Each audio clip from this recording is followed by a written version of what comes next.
What's up everybody, this is Jeremy, and I wanted to try something a little different with this video. So I go around on YouTube and I watch other people's collection videos. Most of them are usually just Goosebumps collections. But I watch these other people's videos and I go down to the comments and I read a lot of the comments. One thing that I see a lot is people talking about how they're missing this book or they're missing that book, but they're just really pricey and hard to get a hold of. Now, I've been collecting R.L. Stine books for over 10 years now, and a lot of these books I got really cheap at the time.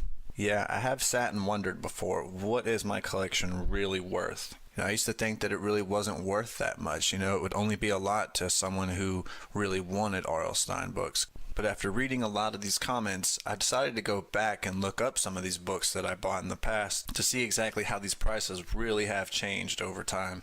Now, I mentioned before in my last video that I had paid $50 for a Goosebump book before. I actually paid about $57 for that book, and that was Give Yourself Goosebumps Special Edition number 7, Trick or Trapped.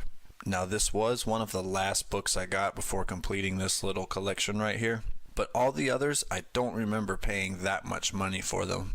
But I was very surprised when I went online and saw the prices on these books in particular.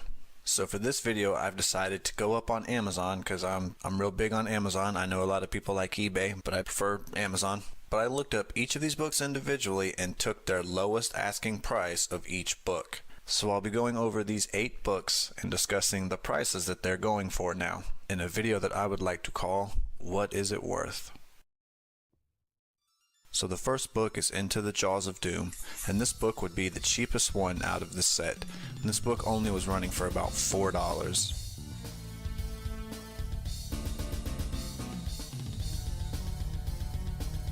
Number 2 is Return to Terror Tower. So much for saving the best for last, because right off the bat, this one is the most expensive one. Lowest asking price for this book was $87. Number 3 is Trapped in the Circus of Fear. And this one's not too bad. This one's kind of right in the middle. This one was only going for $21. Number 4 is One Night in Pain House. This one isn't very expensive either. This one's only going for about 18 bucks. Number 5 is The Curse of the Cave Creatures. This one's starting to get a little on the higher end. This one was going for $34. Number 6, Revenge of the Body Squeezers. Now this is one of the high-end expensive ones, and this one was going for $50.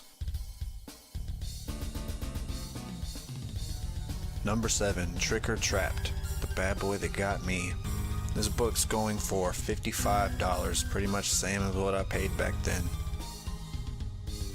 And last would be number 8, Weekend at Poison Lake.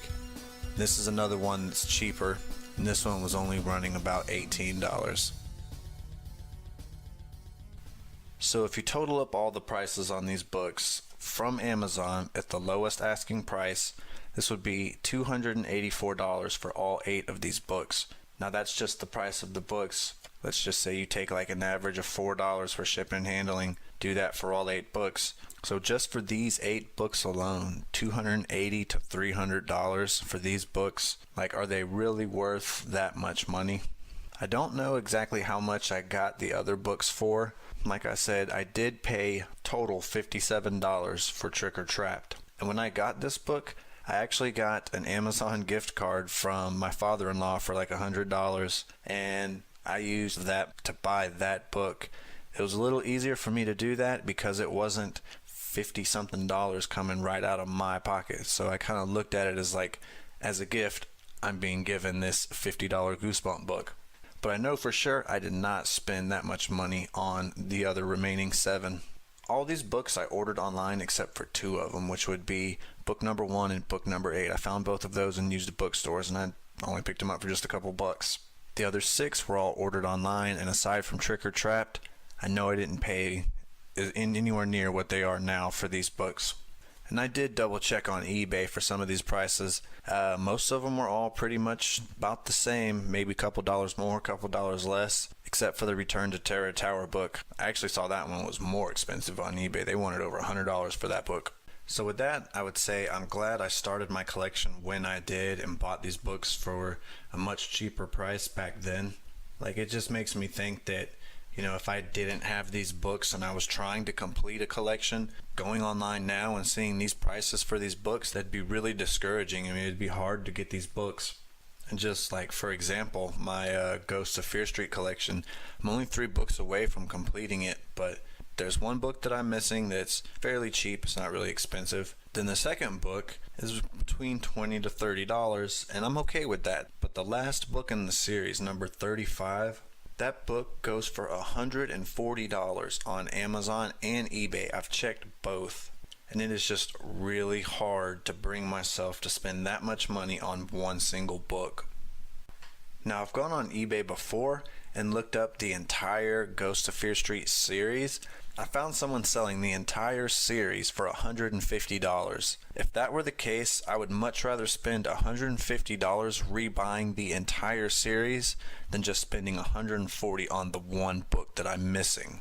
Hopefully one day I'll be able to get a hold of that book, whether I end up breaking down and spending the money to actually buy it individually, or, like I said, buy the entire series all over again from someone. But it's just crazy seeing some of the prices on these books. Maybe in the future I'll do some more videos like these. I can go over books and check prices on them. I know this video probably won't stay relevant very long, just because the prices on things really do kind of fluctuate over time, and it's kind of a supply and demand thing. Right now, Goosebumps are popular, and these older books towards the end of the series, not as many prints were made of these books back then, so it's harder to get some of them now. But that's about it. So I hope you guys enjoyed this video. Thanks for watching, and good luck to all you other collectors.